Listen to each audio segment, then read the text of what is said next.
Hello, my name is Reverend Dr. May Elise Cannon. Today is Tuesday, June 3rd, 2025, and today is day 606. Updates from the last 24 to 48 hours in the Middle East so that we might be informed, so that we know how to pray, and that we know how to respond. Israeli fire killed at least 27 Palestinians and wounded 176 others. This was near the Gaza Humanitarian Foundation's food distribution site in Rafah today. The health ministry and Nasser Hospital reported on this. The Israeli military said its troops had, quote, opened warning fire on a group of individuals who had deviated from the designated access routes to the distribution center. The incident marks the third day in a row where people have been killed while trying to get access to food. The third day in a row, people have been killed while trying to get access to food. We are so ardently opposed to the fact that food, such a necessity of life, like other than water, which is also being cut off, is the most fundamental thing that people need access to. And it's being denied as a weapon of war, which is a war crime and just an atrocity. The UN Secretary General Antonio Guterres yesterday said he's appalled by the reports of Palestinians killed and injured while seeking aid in Gaza. He called for an immediate and independent investigation. At this point, when we hear comments about investigations, that's so inadequate.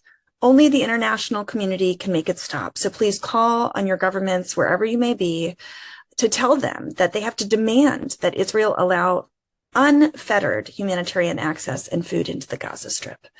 3 Israeli soldiers were killed while fighting Hamas militants in the northern Gaza Strip, the Israeli military reported, and that was Reuters.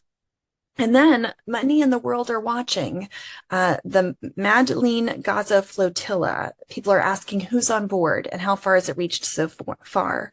This is a 12-person crew that includes the climate activist Greta Thunberg.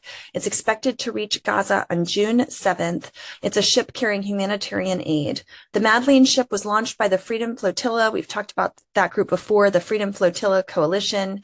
It's en route towards Gaza carrying humanitarian aid and human rights activists who are protesting against Israel's illegal blockade of Gaza.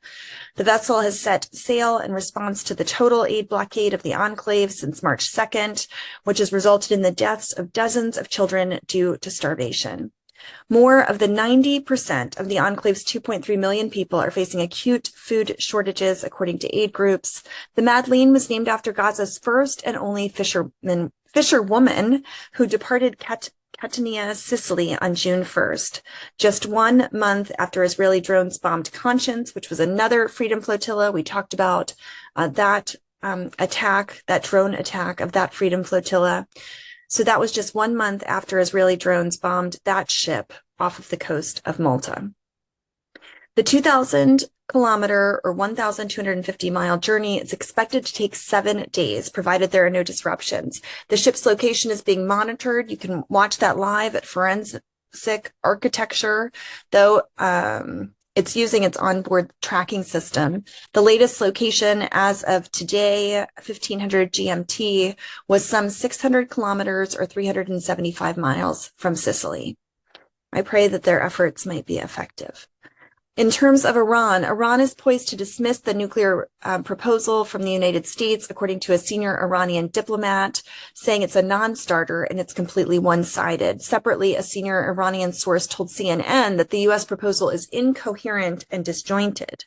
Now, Trump yesterday appeared to undercut his special envoy Steve Witkoff's nuclear talks related to a proposal by insisting that Tehran fully dismantle its nuclear enrichment program.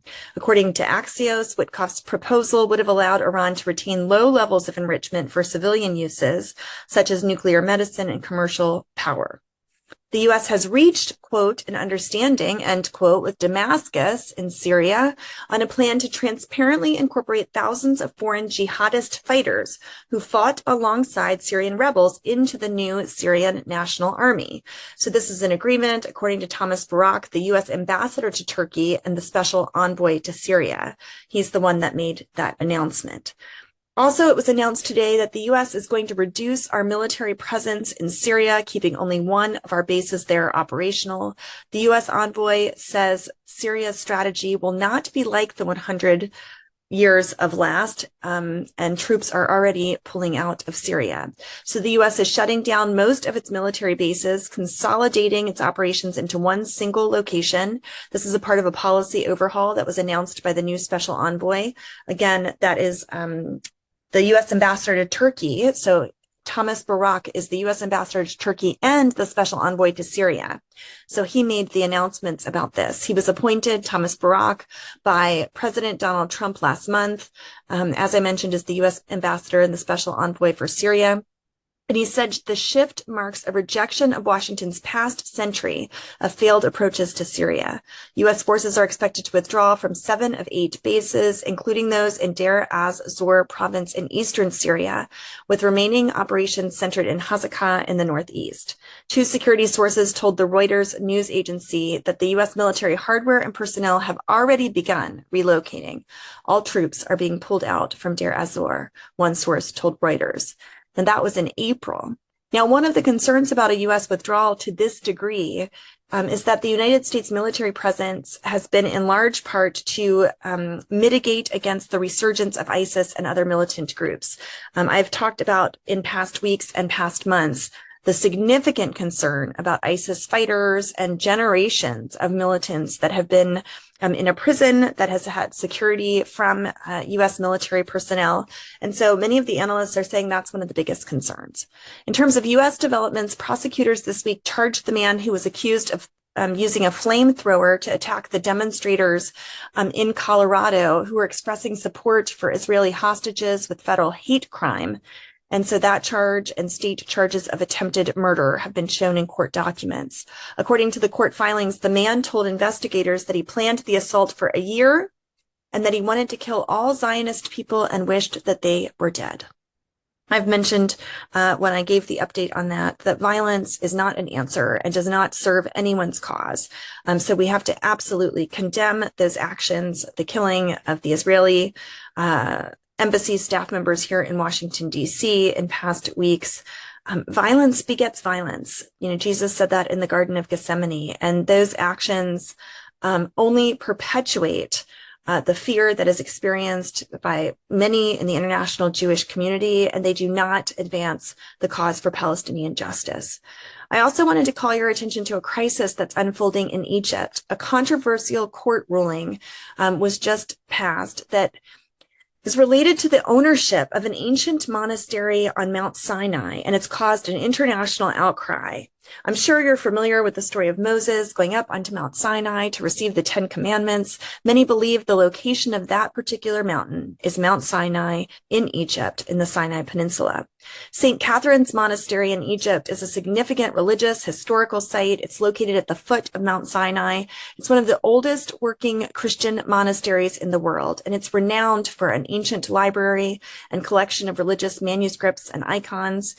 If you're referring to recent events or specific developments at St. Catherine, I would look very soon. Churches for Middle East Peace will have a statement about this. There also was a statement put out by our member board communion, the Greek Orthodox Archdiocese of North America. There was a May 28th ruling concerning the ownership of the land of the ancient St. Catherine's Monastery that's nestled at the foot of Mount Sinai. Rumors began to circulate on social media that the Egyptian judiciary had ordered the monastery to be closed, and the confiscation of its property was underway, and the eviction of one of its oldest monastic communities in the world was about to happen. For Eastern Orthodox Christians, the reports were nearly as traumatic and disturbing as if a Catholic read that a secular court had declared the ownership of Vatican City.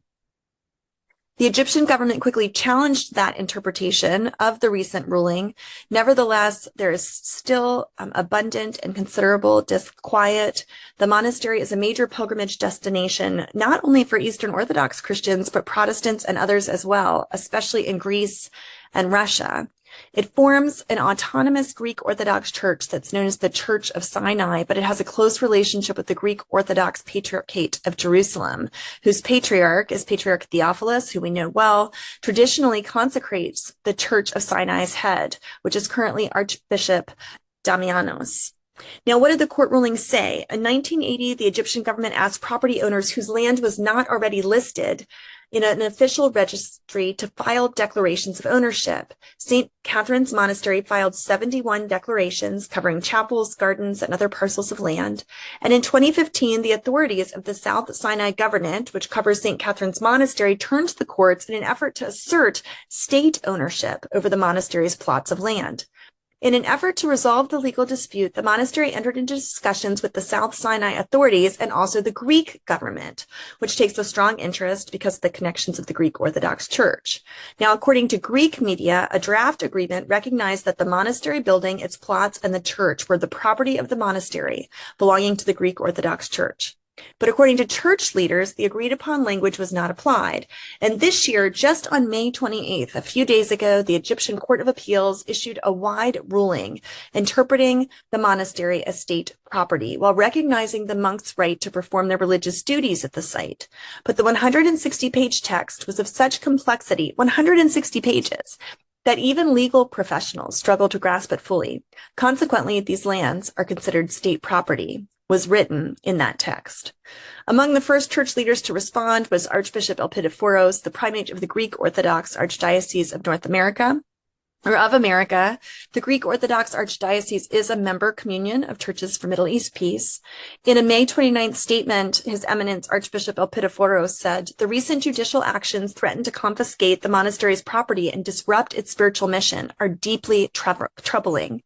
Such measures not only violate religious freedoms, but also endanger a site of immense historical and cultural importance.